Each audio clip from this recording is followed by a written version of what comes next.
இப்ப இந்த ரெட் ஜெயண்ட்ட தாண்டி ரூட் ஜெகதீஷ் அவரோட ரூட் அந்த கம்பெனி மேலேயும் நிறைய ரூட் மாஃபியா நடக்குது, அங்கேயும் மாஃபியாஸ் நடக்குது அப்படின்ற மாதிரி நிறைய பேர் சொல்றாங்க இல்லையா? ஜெகதீஷ் அப்படிலாம் பண்ண மாட்டாப்படி. ஜெகதீஷ் நல்ல பழக்கம் தான். சமதாவுக்கு மேனேஜரு, அட்லிக்கு மேனேஜரு, அட்லி சமந்தா, அதுக்கப்புறம் வந்து அஞ்சலி, ஒரு 10 பேர் ஆர்டிஸ்ட் மேனேஜர். ஒரு ஜெகதீஷ் என் ஃப்ரெண்டு தான், எனக்கு ஃப்ரெண்டு தான். பட் அவர் அப்படிலாம் பண்ண மாட்டாப்படி. எதையும் ஜெகதீஷ் அப்படிலாம் பண்ணுற ஆள் கிடையாது, பண்ண மாட்டாப்படி. ஒரு வேளை இதுக்கப்புறம் ஒரு வேளை சரி பதவி நம்மளுது, அப்புறம் அதுக்கு விஜய் விட மாட்டாப்படி. ஏன்னா அவங்க அப்பாவும் பாதிக்கப்பட்டிருக்காரு, அவரும் பாதிக்கப்பட்டிருக்காரு. இதே திமுக பேரில் அவர் விஜயோட படமே 7 படம் பாதிச்சிருக்கு. 7 படம் பாதிச்சிருக்கு. சினிமாவை நேசித்ததுனால தான் சினிமாவில் ஸ்டார் ஆனார். நாட்டு மக்களை நேசித்ததுனால தான் நாட்டு மக்கள் மனசில் இடம் பிடிச்சார். ஏன்னா சினிமாவுக்கு கொஞ்சம் நல்லது பண்ணார். அது இப்போ வந்து 5 ஷோ ஆக்கிட்டாரு.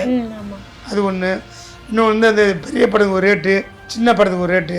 பெரிய படத்துக்கு 250 ரூபா போடலாம், சின்ன படத்துக்கு 100 ரூபா 120 ரூபா போடலாம். கமலஹாசன் 6 கோரிக்கை கொடுத்துருக்காரு.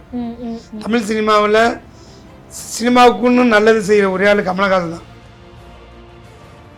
ஏமரத்தில் எடுத்த படம் எல்லா படமும் சூப்பர் போயிட்டு, காதலர் தினம், குஷி, நட்புக்காக, அதுக்கப்புறம் பாய்ஸு, அதுக்கப்புறம் வந்து இண்டியனு, அவர் என்ன படம் பண்ணாலும் அந்த சூப்பர் போயிட்டு ஏமரதம்.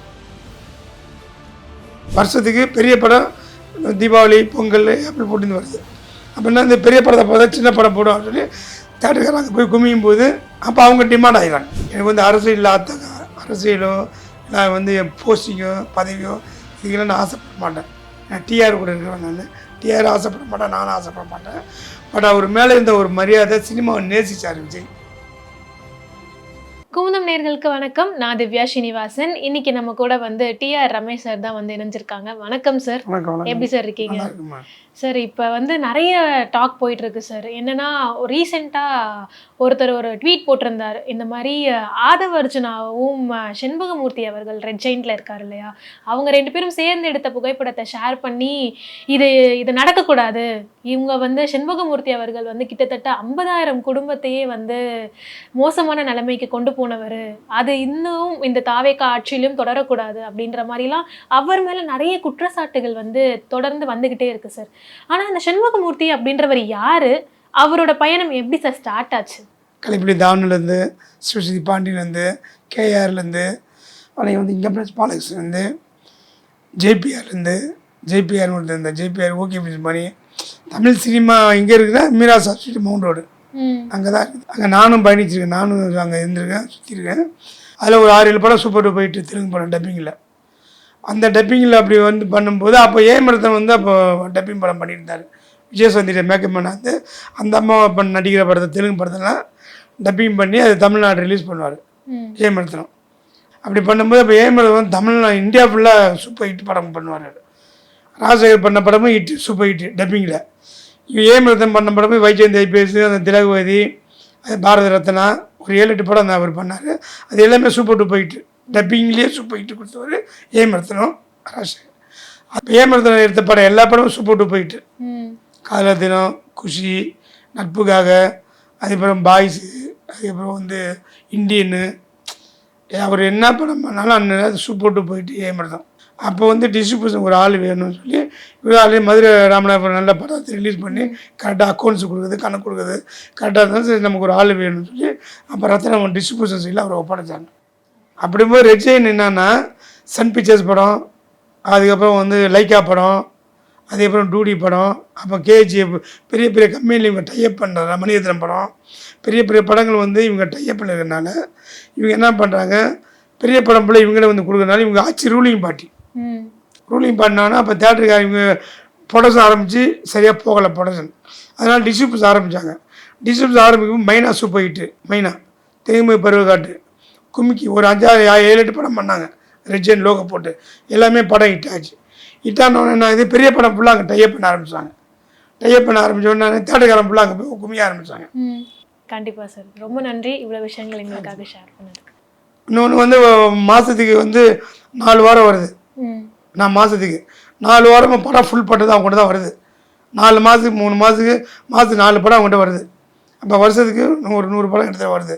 அப்போ வருஷத்துக்கு பெரிய படம் தீபாவளி, பொங்கல் அப்படி போட்டு வருது. அப்படின்னா இந்த பெரிய படத்தை பார்த்தா சின்ன படம் போடும் சொல்லி தேட்டருக்காரங்க அங்கே போய் குமியும் போது அப்போ அவங்க டிமாண்ட் ஆகிடுறாங்க. ஓகே. இப்போ இந்த ரெட் ஜெயிண்ட்டை தாண்டி ரூட் ஜெகதீஷ் அவரோட ரூட் அந்த கம்பெனி மேலேயும் நிறைய ரூட் மாஃபியா நடக்குது, அங்கேயும் மாஃபியாஸ் நடக்குது அப்படின்ற மாதிரி நிறைய பேர் சொல்கிறாங்க இல்லையா? ஸோ அந்த ரூட் மாஃபியா பற்றி என்ன நினைக்கிறீங்க? ஜெகதீஷ் நம்ம விஜய் கூட அப்படி ஜெகதீஷ் பழனி அவன் ரூட் மாஃபியா பண்ணுறாங்க, படம் பண்ணுறான் அப்படியா? இல்லை, ரெட் ஜெயிண்ட் மாதிரியே அவங்களும் வந்து மாஃபியா பண்ணுறாங்க அப்படின்ற மாதிரி ஒரு விமர்சனம் இருக்குது. ஸோ அதை பற்றி உங்களோட கருத்து என்னவா இருக்குன்னு கேட்க. ஜெகதீஷ் அப்படிலாம் பண்ண மாட்டான். அப்படி ஜெகதீஷ் நல்ல பழக்கம் தான்.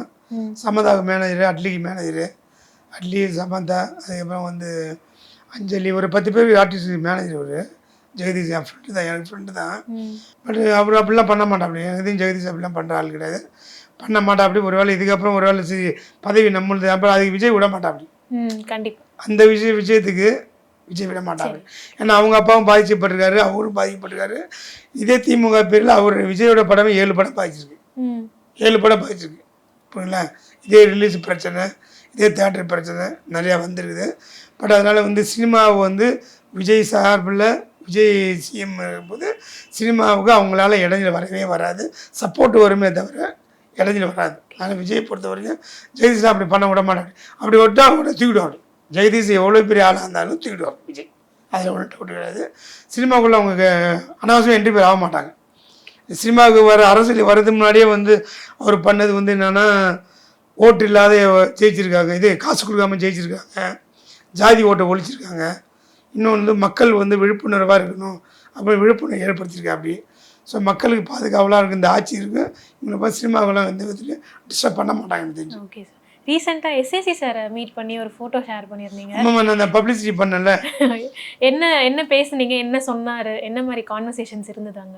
அவர் என்கிட்ட கேட்டார், நான் நல்லா போஸ்ட் ஓட்டியிருக்கேன், பேப்பர் விளம்பரம்லாம் நல்லா கொடுத்து நல்லா பிரமாதமான ஒரு பப்ளிசிட்டி பண்ணியிருக்கேன் அப்படின்னு. நான் சொல்ல தலைவா படத்தில் வந்து அவருடைய ஈடுபாடு, இன்வால்மெண்ட்டு, சினிமா மேலே அவர் வச்சிருந்த பற்றுதல்.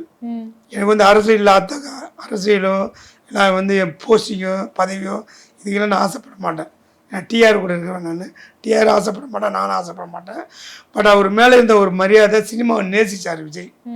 சினிமாவை நேசித்ததுனால தான் சினிமாவில் ஸ்டார் ஆனார். நாட்டு மக்களை நேசித்ததுனால தான் நாட்டு மக்கள் மனசில் இடம் பிடிச்சார். இப்போங்களா?